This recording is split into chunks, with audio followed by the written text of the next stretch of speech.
Hello, Luis. Hello, Eli. How are you? Good to see you. One moment, let's just make this full screen here. Great. Okay. It's a pleasure introducing our next speaker, Luis Martin Cabiedes. He's an entrepreneur, a venture capitalist, and an academic. As an entrepreneur, he's been president of Europa Press Group, which is a collection of companies. It's a major press agency in Madrid. He also heads a venture capital fund and has made investments in Europe as well as in Latin America, and has invested in over 40 companies over time. As an academic, he teaches at IESE, one of the leading business schools in Europe and in the world, and it's a pleasure having you joining us. He's going to start with some comments and some remarks, and then we'll switch to some discussion.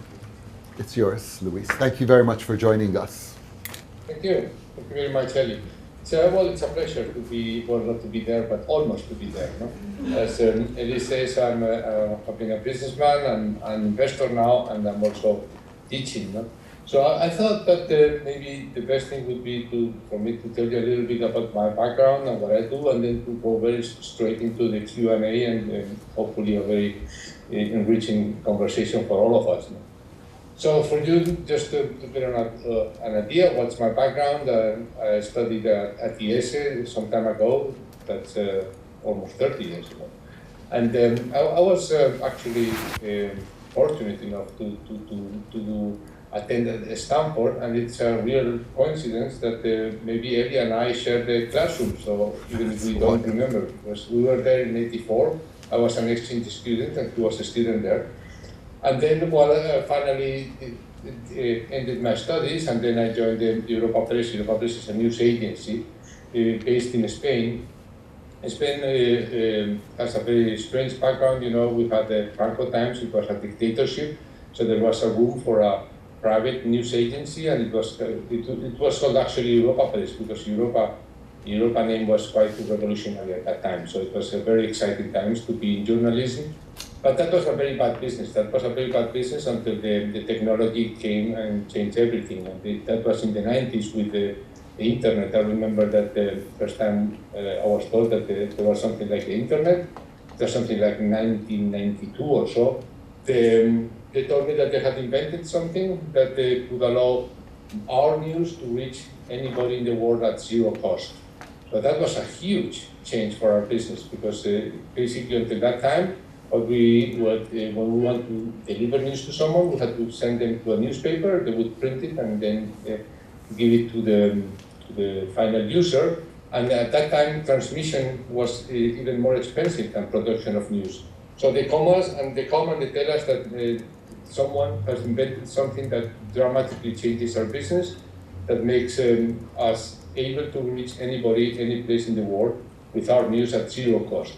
So we were very, very active in that in the early 90s in Spain. We were the first ones to deliver news well, this is very old time, but when Microsoft launched Windows 95, they had a kind of AOL protected space, which was called Microsoft Network. And in there, the first news were from our agency, Europa Press. And then when Yahoo came, the same. And then with Telefonica, which is the big telephone company in Spain, they wanted to have their own environment, internet environment. Also, we were the first there. And so that's how we got started in the internet. But then in the late 90s, it was something that started changing, and instead of having big companies coming to look for our news, we started having very young people with very interesting projects, but no way to pay for our news. So that was a complete change in the late 90s or so. I remember perfectly the guy who was very smart. Some of the names that I'm going to mention obviously don't mean anything to you, but they were big in Spain. It was called Ole. Ole was the largest search engine in Spain by far. And he said, well, we have seen that we don't want to be a search engine, we want to be a portal. And the reason we want to be a portal is because search it's not a good business. So I see what Yahoo is doing. Yahoo has given this business to this small guys called Google or something, and they want to become a portal. So they have done Yahoo News and Yahoo Finance, which were the big money makers for Yahoo at that time.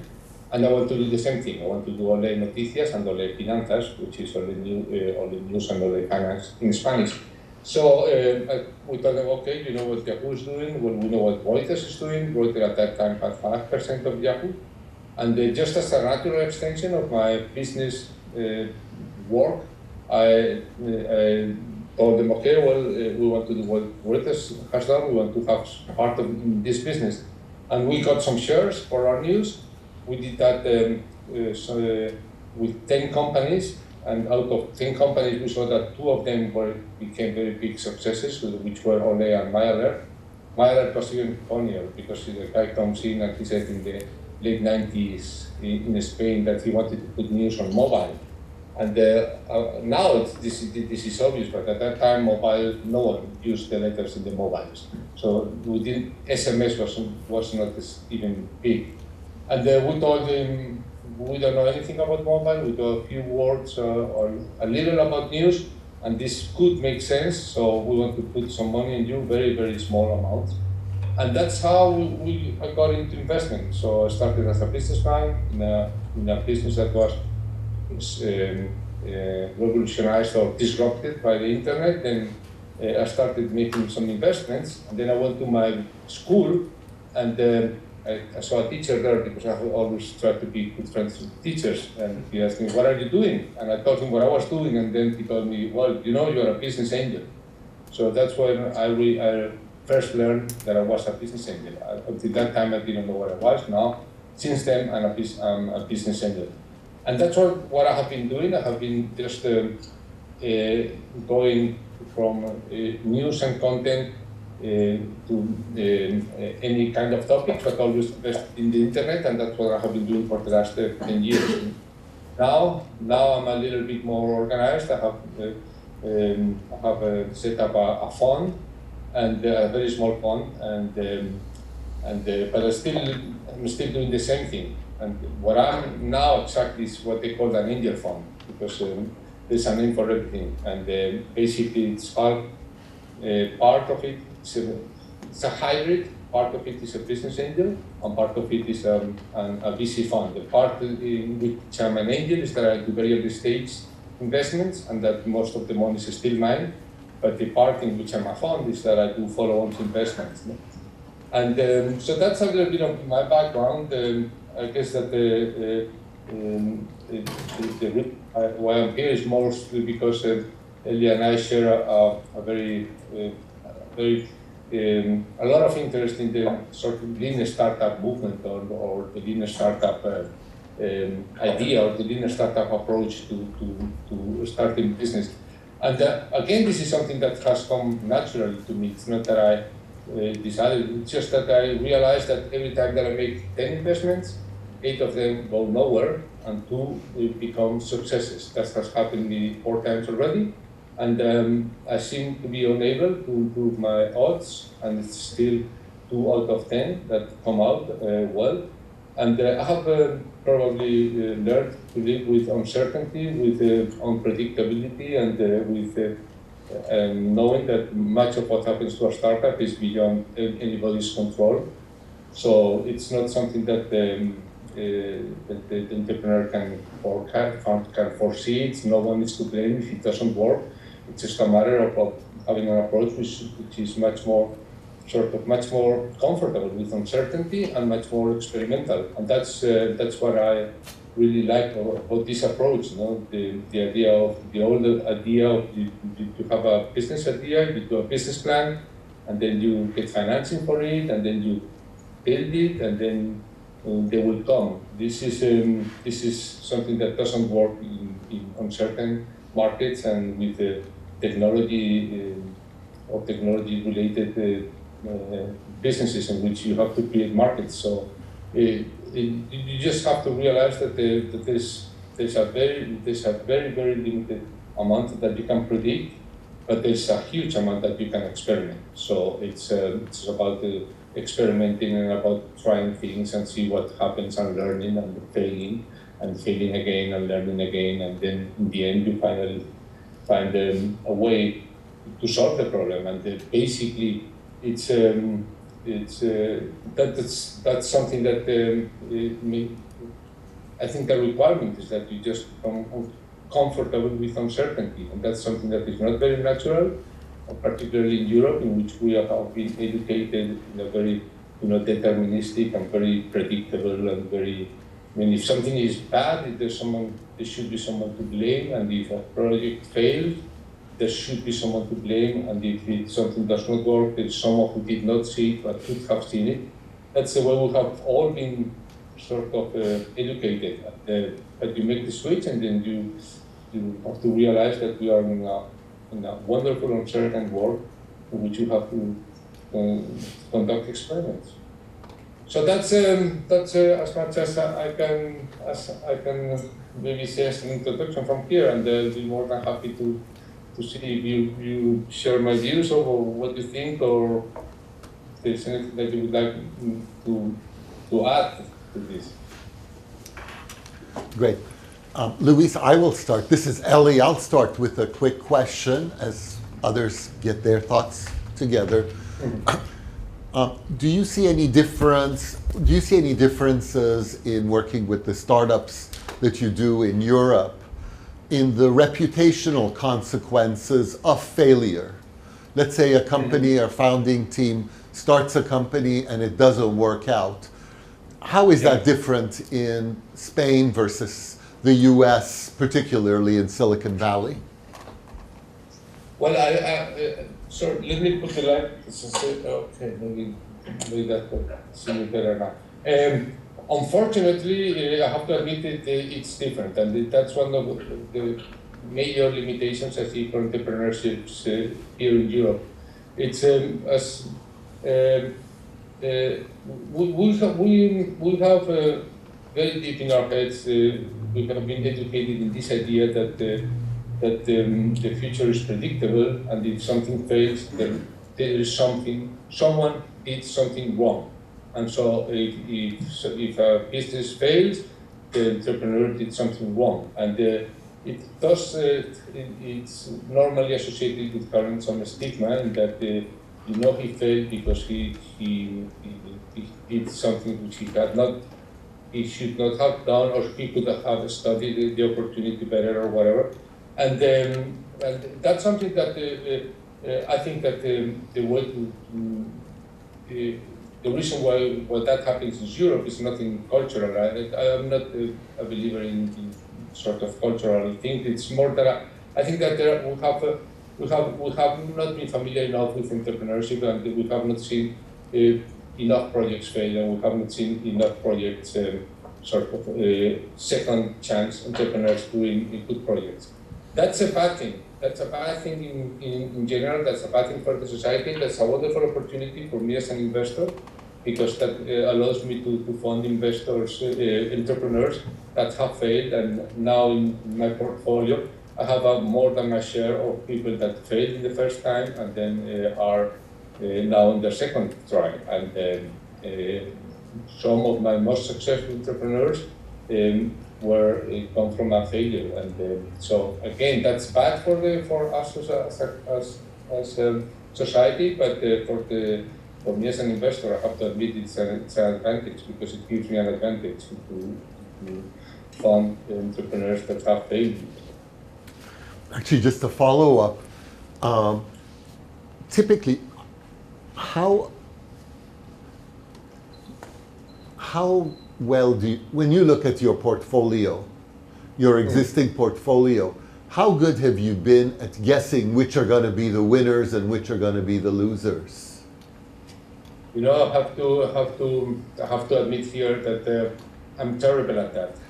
Every time that I make an investment, I'm 100% sure that this is the good one, and then 10 minutes later, I realize that it's impossible to play against statistics, so I will still have 20% success rate.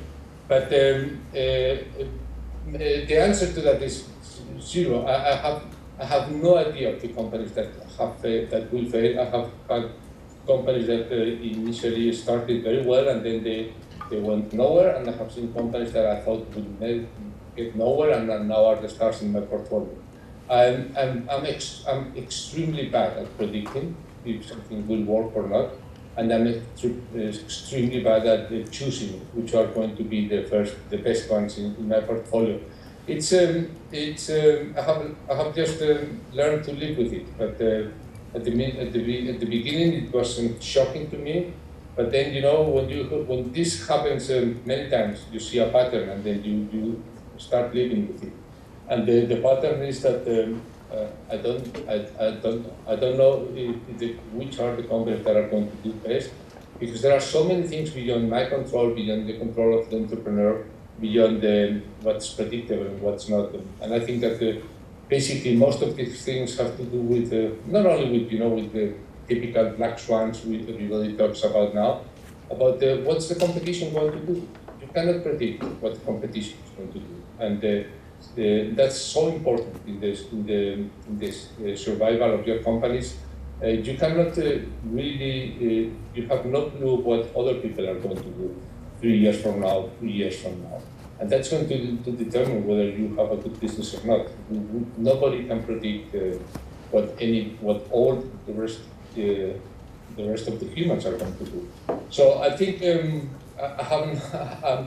have lived with the fact that I cannot predict which one are going to do best.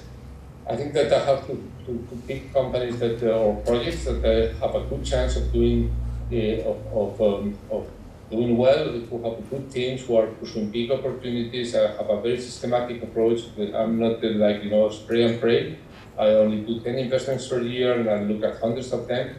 But the ones that I have picked, the ones that stand a reasonable chance. Going beyond that for me is completely impossible. Great, thank you very much. What questions do you guys have?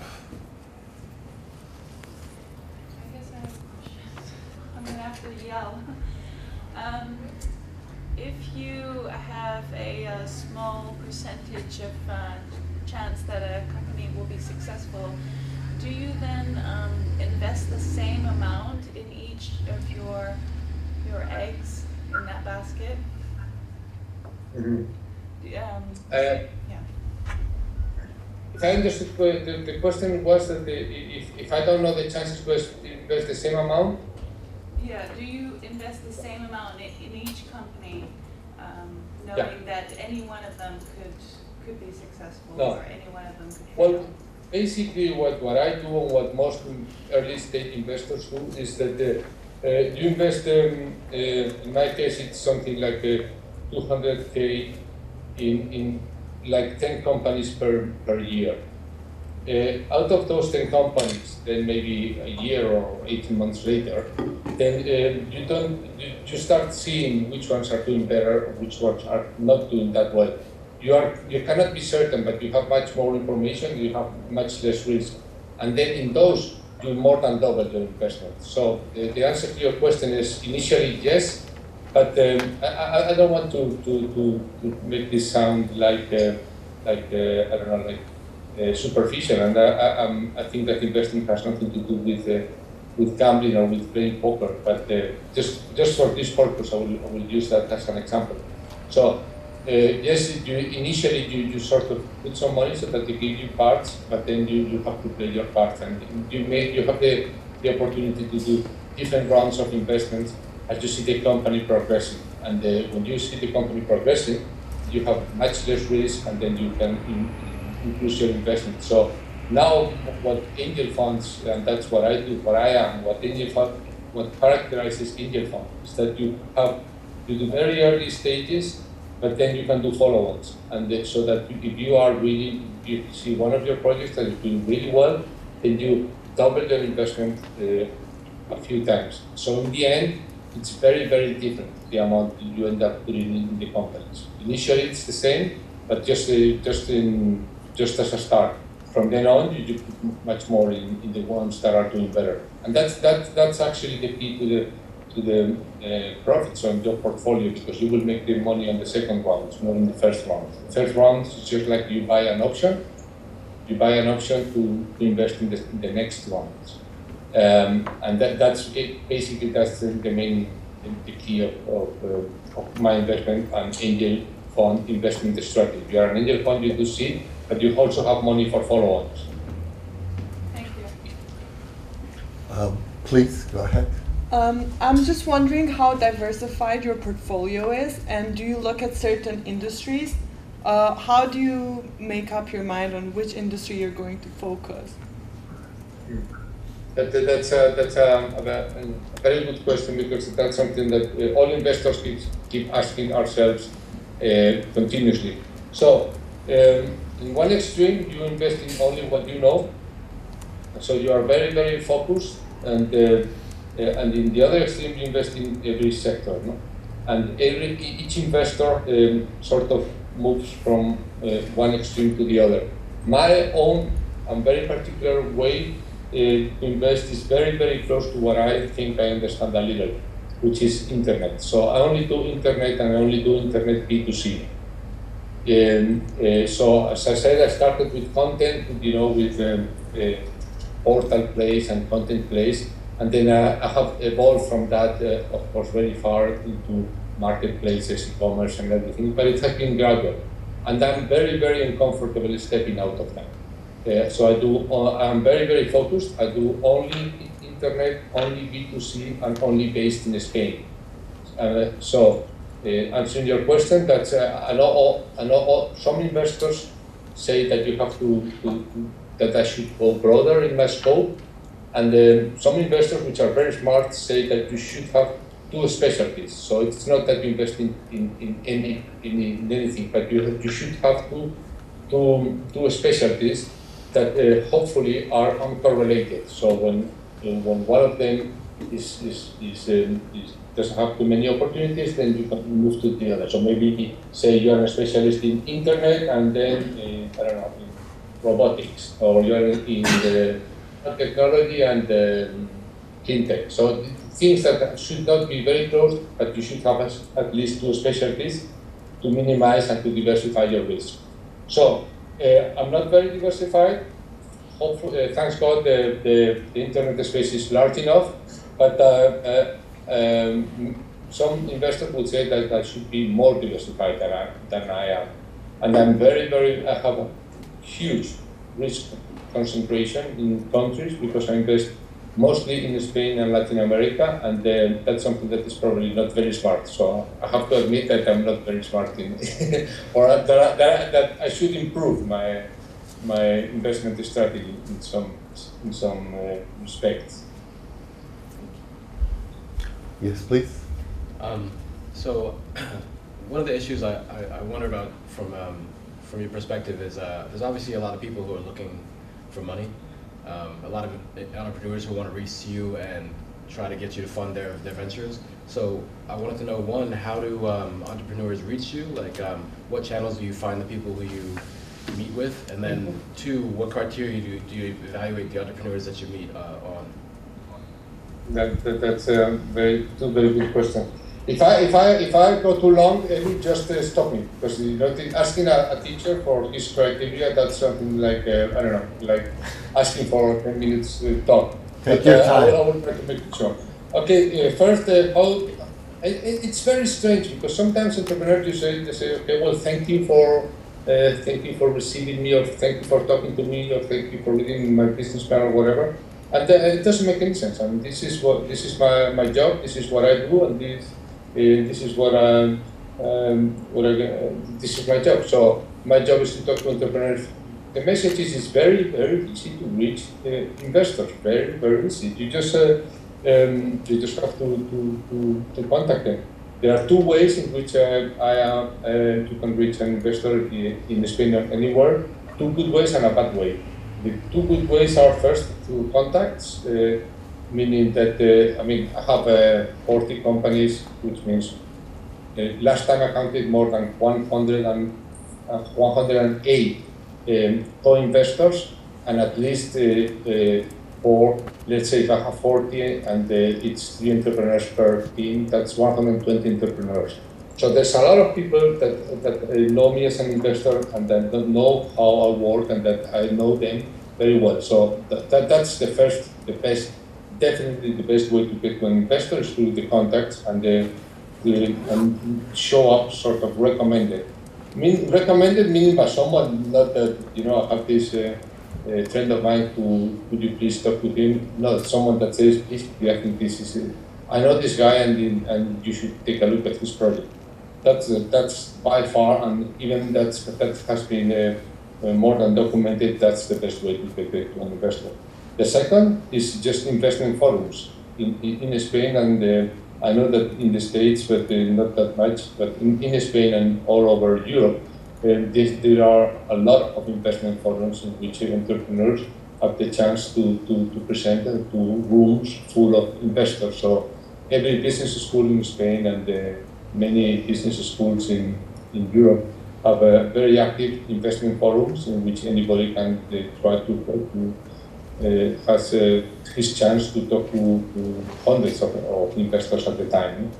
So it's not that difficult to reach investors. This is our job. This is what we do.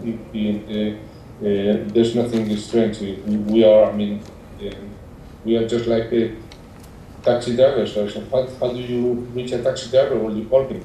That's it. So it's just one more job. And regarding the criteria, in very early stages, I don't think you can trust the projections, and it doesn't make too much sense to trust the projections. But people think that there is only instinct and numbers, and I don't think it's so. I think that you can do consider a very rational evaluation of a business opportunity without numbers and not having to track your instinct. So I have 6 criteria, which are the 6 criteria that I use to evaluate whether a company is worth pursuing. The first one, I'll group them in 3. So this is going to be difficult to do without a blackboard, but I will try, and I will send Eli some PowerPoint presentation on this. Basically, the first thing that a company has to do is to be viable. This is the first criterion. This criteria is divided in 2. It has to have a clear market, and then it has to have a competitive advantage. By clear market, I mean, I ask entrepreneurs, write down your first 10 invoices.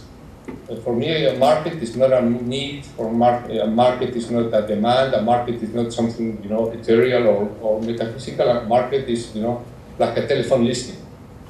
Numbers of very, very, very precise people with names, with pieces that are ready to pay for your product. So I ask them to make sure that they have a clear market.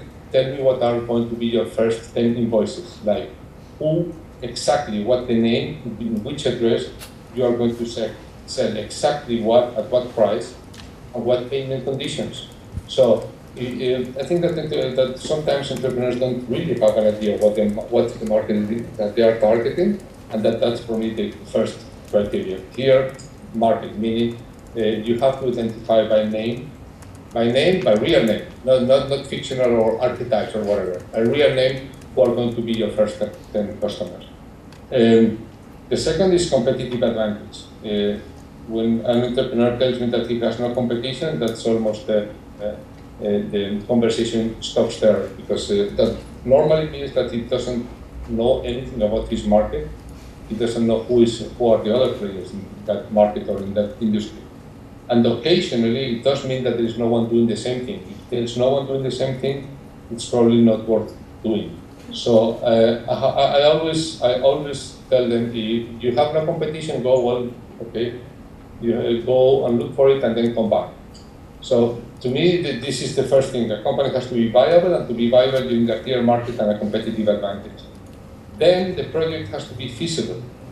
And so this is where I look at two things, which is the team and the timing.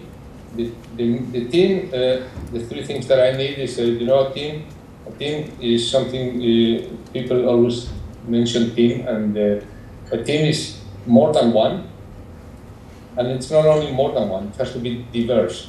So there has to be diversity into it. It doesn't add anything if you have three MBA students or 3 engineers or 3 people a team of 3 that are just the same. That's not a team. Just like in Spain, you know, or in Europe, we play soccer rather than American football. So, but I mean, you have to have offense, you have to have defense, you have to have different players.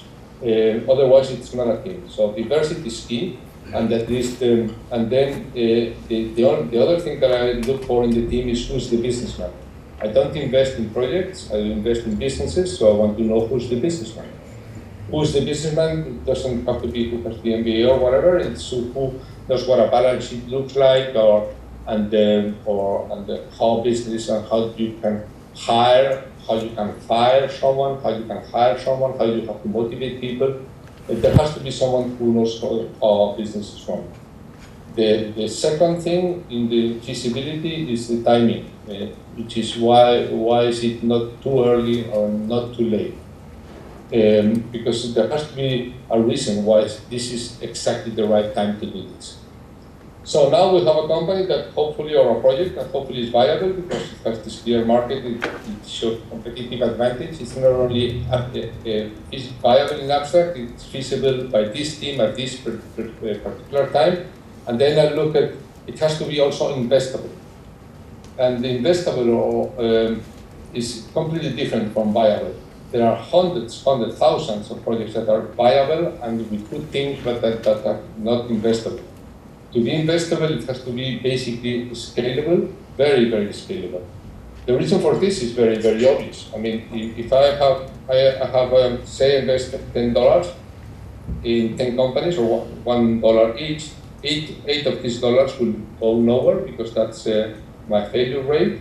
So I now have only 2 left. With these 2 left, I have to multiply by 10, so that in the end, by the end of the day, I have 20 divided by the initial 10. That's 2 times. Which in something like 5 to 7 years is just 15%.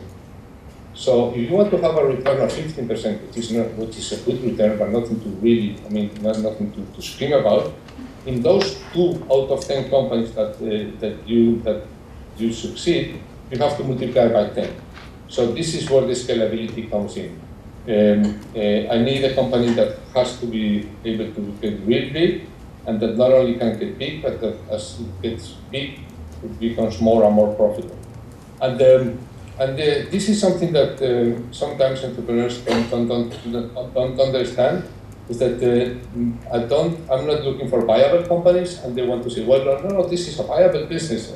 I'm not looking for viable business. I'm looking for companies that can deliver 10 times the returns. And 10 times returns, that's something very strange. Or very rare.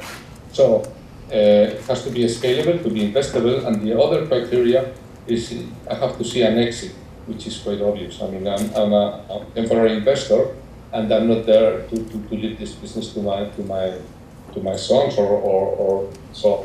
There are a lot of reasons why someone may want to start a business, and all of them are very good, but for me as an investor, it's not just about getting in and exiting at some point. So these are the 6 criteria: clear market, competitive advantage, the team, the timing, the scalability, and the exit. And I group them it has to be viable, feasible, and investable.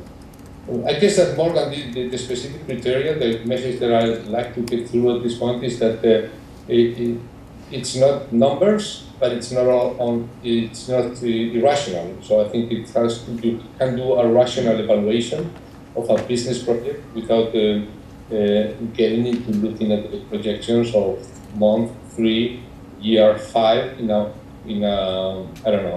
Argentina, which is something that to me doesn't make too much sense. Nobody knows what you're going to sell in month 3 or year 5 in a country that you have not even started selling.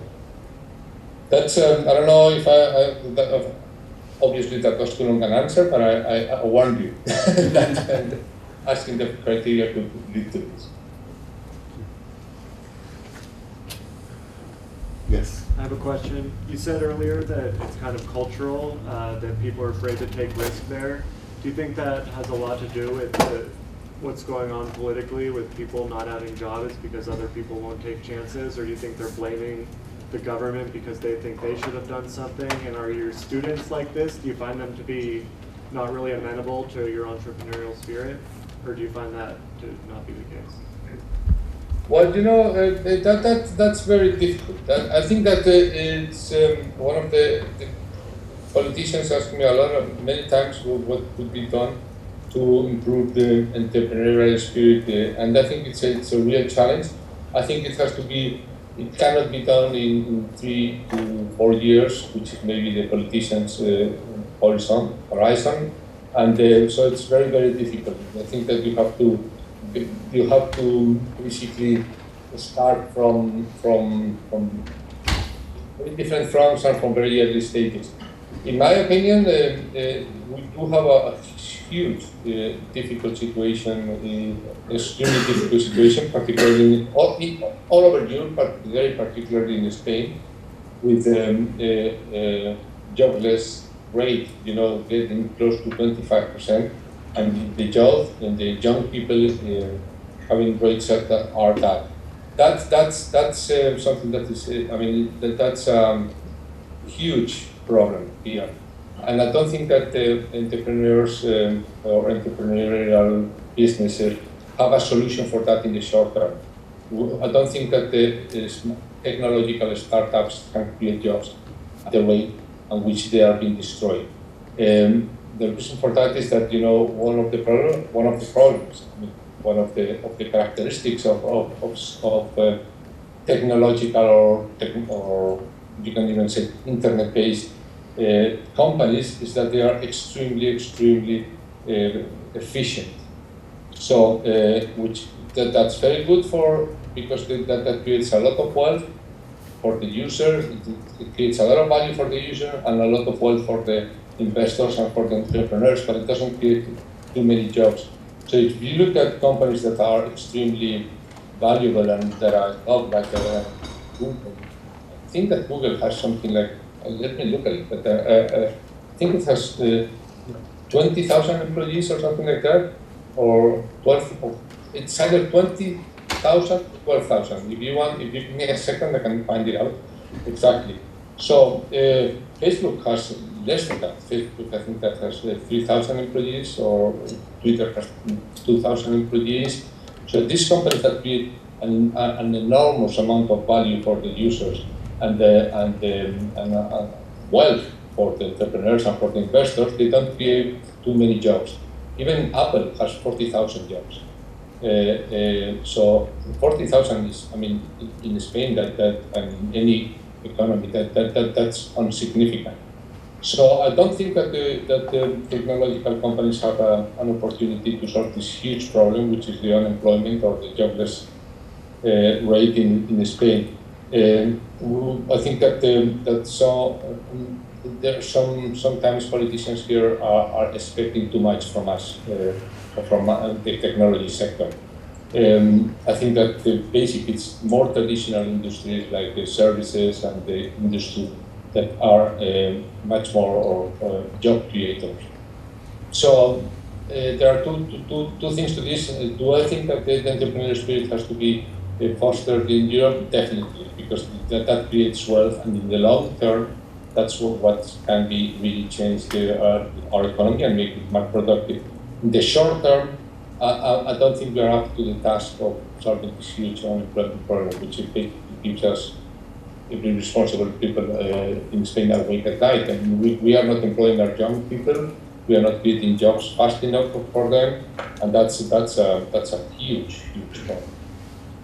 I don't know if I answered your question, but unfortunately, I wish I could say, the problem to the economic problems in Spain would be just solved if we have more entrepreneurs. I would love to think that, but unfortunately, I think goes much deeper than that. Luis, this is Eli. Earlier, when you were making your preliminary remarks, you mentioned that some of these startups were interested in the work in using, did I understand correctly that they were interested in using Europa Press TV services as part of it? So were your deals sometimes investments in kind rather than money, or combination of money and some resources from Press TV, or not? No, no longer. We did that initially. Very in the very early stages. We did some of that. We did that with Ole, and we did that with some companies.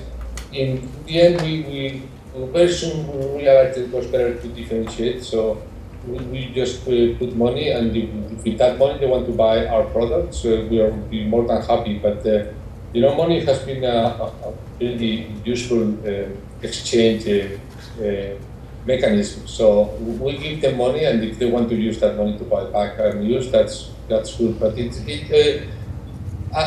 think that one of the problems when the investment world is not very developed is that people do these kind of things, which end up being a little bit of a problem in that maybe the entrepreneur can get the same value at a better price in other places, and his obligation to his investors is to do it, and you are an investor. So I try our investments not to have any relationship with the company. Actually, I don't have any relationship with the company anymore, other than of course as a shareholder and a board member, but I try to differentiate things. In the beginning, it was not like that. What I was trying to make in my initial remark is to get the message that investment is not something esoteric or something strange. It's something that you just find out as part of your development as a businessman. Great.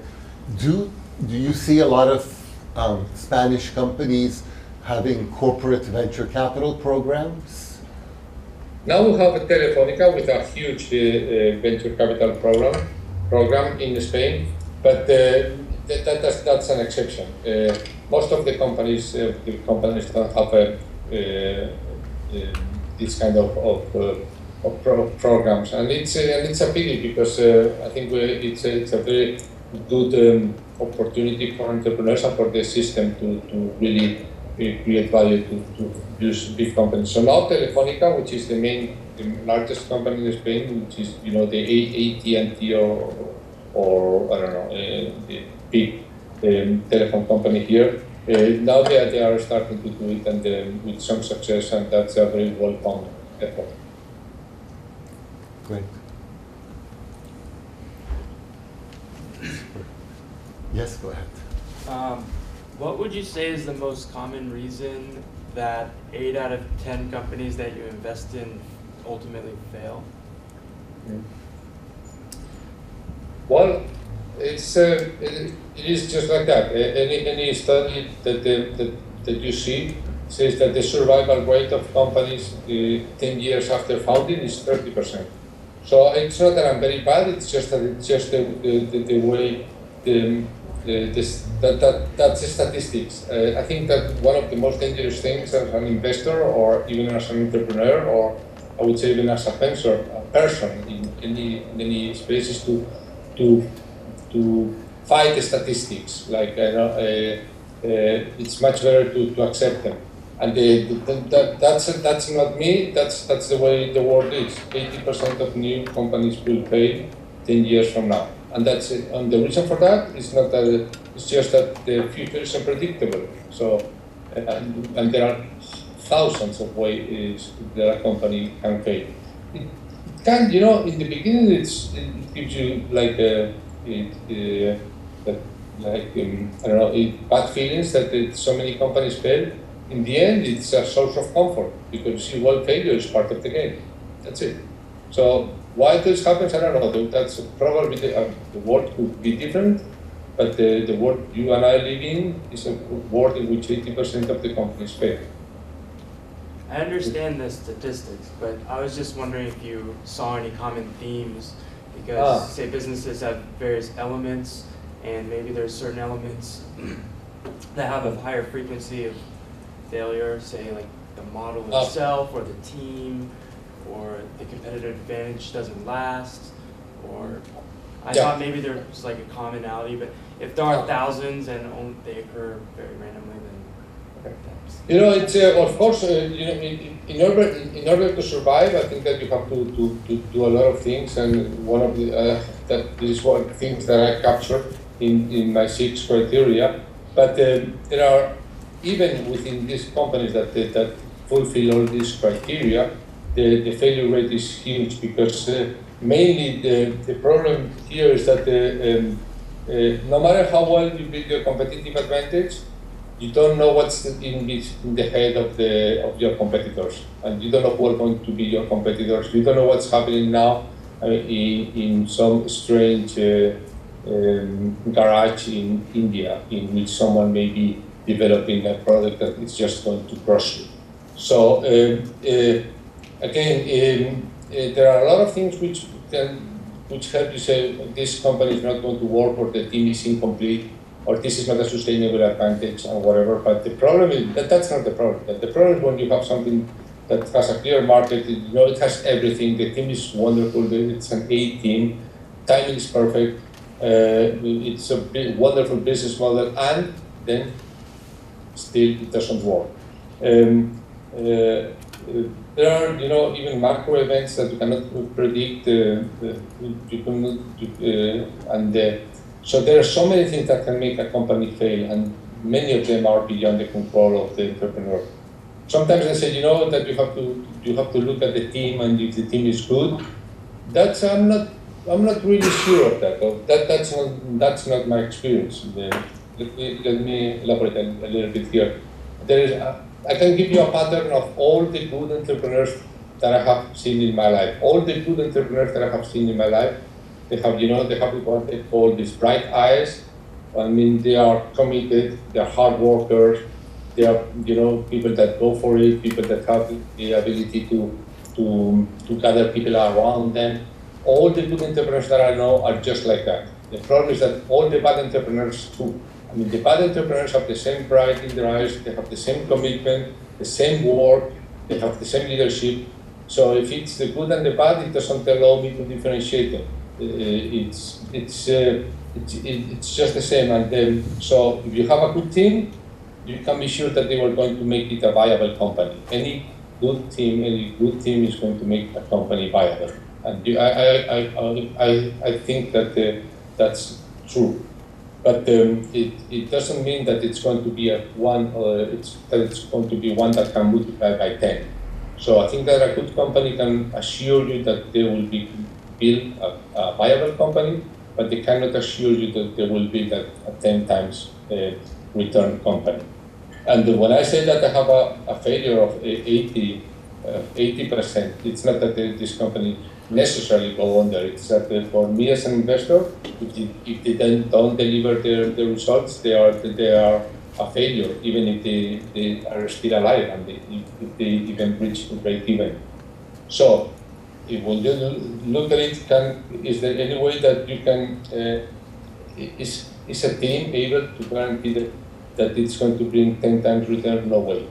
A good team will make a company viable, but not necessarily investable, because if the market does not scale, or if there is a technological breakthrough, or if the competition just goes mad and drives prices to zero, you're out of business.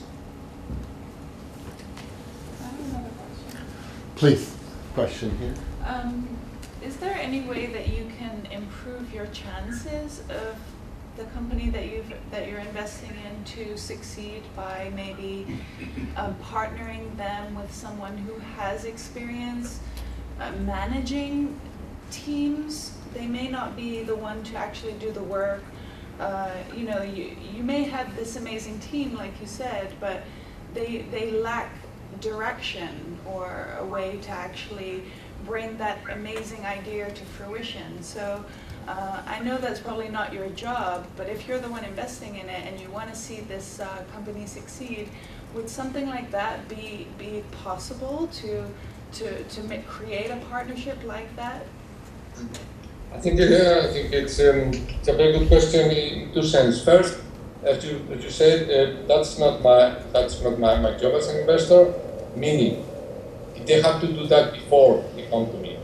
I think that I think that a team has to be a team or sort of project has to be perfect, so to speak, before they reach me. So, do I put them in contact with people? Yeah, I do, but I tell them, go and meet these people, and if you like them, I'm going to give you their contact and talk to them, and that's it. I cannot get into the sort of forcing relationship, because many times there has to be a chemistry between them, and that's